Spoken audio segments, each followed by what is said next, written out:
So if you've been around our channel for a while, you know what a pickle beer means. It means you failed at something and drinking the pickle beer is your punishment.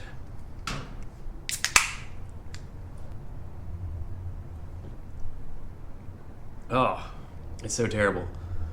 And so I failed at something in a pretty big way. In fact, I might just need a case of these.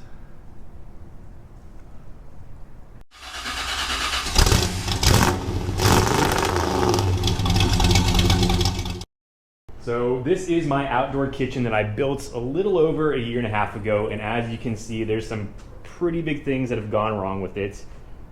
So let's go over those while I enjoy this fine beverage. So first off, the countertop. A lot of people said wood countertop's not gonna work. I said, you're wrong. Guess who was right? Not me. But before we get into that, let me defend myself real quick. So this is an outdoor TV cabinet I built 3 years ago. It is also made out of wood. I finished it with the same sealer that I did on the outdoor kitchen countertop, and it has been fine, perfectly fine for 3 years. So that's one of the reasons I thought that the wood countertop would be fine.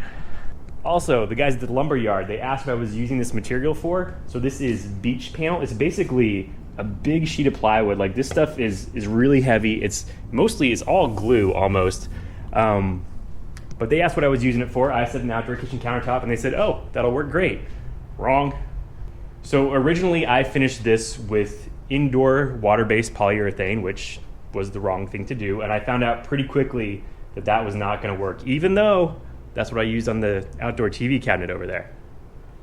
So after that, I put on some spar urethane, which is an oil-based outdoor sealer of sorts. They use it on like wooden boats and stuff. So, I mean, if it's good enough for a boat, it should be good enough for a countertop, right?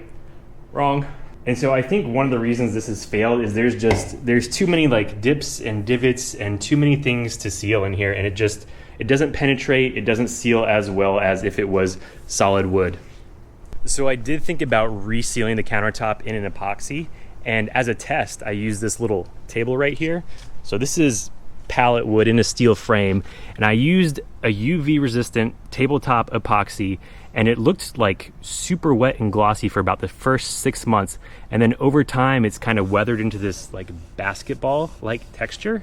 So I'm not sure this is going to hold up either, so we're not going to go the epoxy route.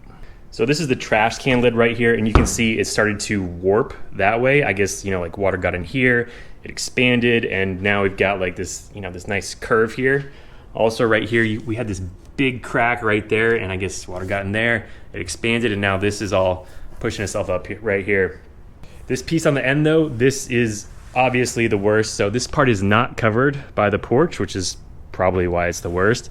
And it's seen better days. Like, this stuff is just flaking right off. There is no way I'm gonna be able to save this piece right here. And actually, this wood is so bad right here, it started warping and it started peeling off the tile. It's pushing this off because it's warping so bad.